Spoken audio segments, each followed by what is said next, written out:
What's good, basketball family? Welcome back to the channel. If you love deep dives, real hoops talk, and the stories behind women's college basketball, you're in the right place. Before we get into this one, make sure you smash that like button, drop a comment with your take, and hit subscribe so you never miss breaking news, film breakdowns, and March Madness coverage. Trust me, you're gonna want to be locked in for what's coming next. Now let's talk about Geno Auriemma and the UConn Huskies, because once again, they are running women's college basketball like it's a well-oiled machine. Night after night, UConn has looked dominant, composed, surgical. The kind of team that steps on the floor and immediately lets you know, this is our game. They're winning big, they're winning smart, and they're passing every eye test in the book. Polls? Number 1. Respect around the country? Unquestioned. Championship expectations? Absolutely. But here's where it gets interesting, and this is the part nobody's really talking about. Despite all that dominance, there is one NCAA Tournament evaluation metric where UConn is not ranked number 1. Just one.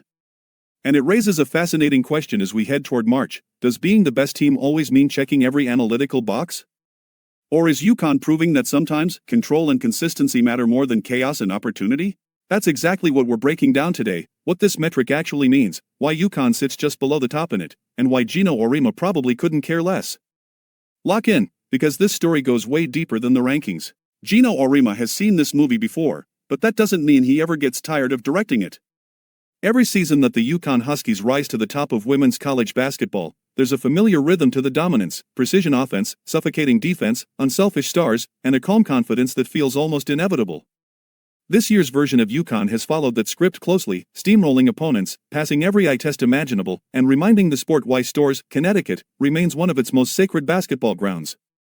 From the opening tip of the season, the Huskies have looked like a national title favorite, and in many ways, they've looked like the best team in the country. Poll voters agree. Coaches nod in agreement.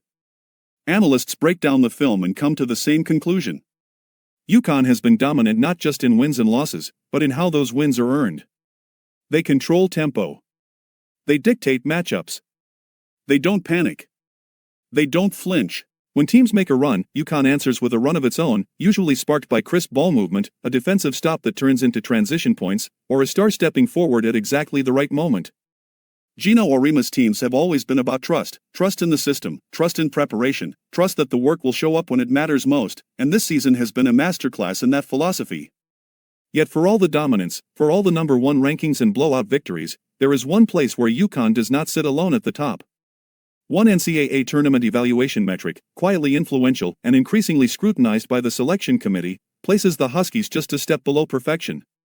It's not a flashy stat, and it's not something fans chant about during games, but it matters in March. That metric is wins above bubble, often shortened to WAB, and it tells a story that is both revealing and misunderstood. To understand why this matters, you have to understand how the NCAA Tournament is evaluated in the modern era. Gone are the days when win-loss records and brand names alone determine seeding.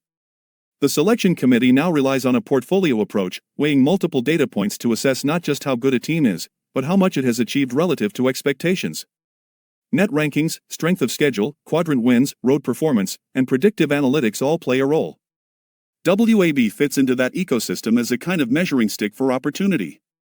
Wins above bubble asks a simple question: how many more games did this team win than a hypothetical bubble team would have won playing the same schedule? It's not about dominance in a vacuum, it's about maximizing opportunities. Beating elite teams on the road counts more than beating struggling teams at home. Winning when the margin for error is thin counts more than winning when everything is stacked in your favor. In other words, WAB doesn't always reward the best team, it rewards the team that squeezed the most value out of its schedule. That distinction is where UConn's slight imperfection emerges.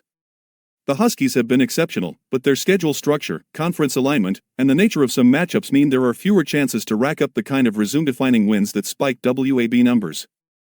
When UConn wins games it's expected to win, even by large margins, the metric doesn't explode upward. It's efficient dominance, not opportunistic chaos. This is not new for Geno Auriemma's program. UConn has long existed in a space where excellence is expected, and expectations can be a double-edged sword. When the Huskies beat teams by 20 or 30 points, the reaction is often a shrug. When they win on the road, it's assumed. When they handle ranked opponents with composure, it's chalked up to culture. Metrics like WAB, however, don't care about reputation. They care about leverage. There are teams across the country playing more volatile schedules, grinding through conferences where every road game feels like a trap and every neutral site matchup carries uncertainty. Those teams may lose more often, but when they win, those wins sometimes come in situations where a bubble-level team would almost certainly lose. That's how WAB climbs. It's not always pretty, and it doesn't always reflect who you'd pick on a neutral floor, but it reflects opportunity seized. UConn's dominance has been clean, surgical, professional. Geno Auriemma has built a team that understands spacing, timing, and defensive rotations as if they were second nature. The Huskies rarely beat themselves. Turnovers are minimized. Shot selection is deliberate. Defensive breakdowns are corrected immediately. It's the kind of basketball that ages well in March, when nerves tighten and possessions matter. But because of that control, there are fewer chaotic, high-variance moments where the metric gods hand out bonus points. What makes this fascinating is how little it actually changes UConn's reality. The Huskies don't need to be number one in every metric to be the most feared team in the tournament. Coaches preparing to face UConn are not comforted by a number 2 next to their name in WAB. Players stepping onto the floor against them aren't thinking about spreadsheets. They're thinking about surviving 40 minutes against a team that rarely gives anything away for free. Geno Auriemma himself has always been skeptical of over-reliance on numbers without context. He respects analytics, but he trusts film, habits, and competitive response even more. He knows that March is not won by metrics, it's won by execution, toughness, and adaptability. His teams are designed to travel well, to adjust on the fly, and to handle the emotional swings of tournament play. A metric that values opportunity over inevitability doesn't faze him. Still, the existence of that lone imperfection adds a layer of intrigue to UConn's season. It reminds us that dominance is not monolithic. There are different ways to be great, and not all of them are rewarded equally by every measuring tool. UConn's greatness this season has been about control and consistency, about making the extraordinary look routine. WAB, on the other hand, thrives on drama, on moments where the expected outcome is flipped. As the NCAA tournament approaches, that tension becomes part of the narrative. Analysts debate resumes. Fans argue seeding. Social media dissects every ranking update. And somewhere in the middle of it all sits UConn, calm as ever, preparing the same way it always has. Geno Auriemma isn't chasing metrics. He's chasing moments, defensive stops late in games, extra passes that lead to open shots, players stepping into pressure with confidence instead of fear. When the bracket is revealed, UConn will be exactly where everyone expects them to be, near the top, with a path that demands excellence but rewards discipline. The Huskies won't be judged by whether they were no. 1 in WAB in January or February. They'll be judged by what they do in late March and early April, when banners are won and legacies are cemented. And if history is any indication, Geno Auriemma wouldn't have it any other way. Metrics can tell part of the story, but UConn has always written the ending themselves.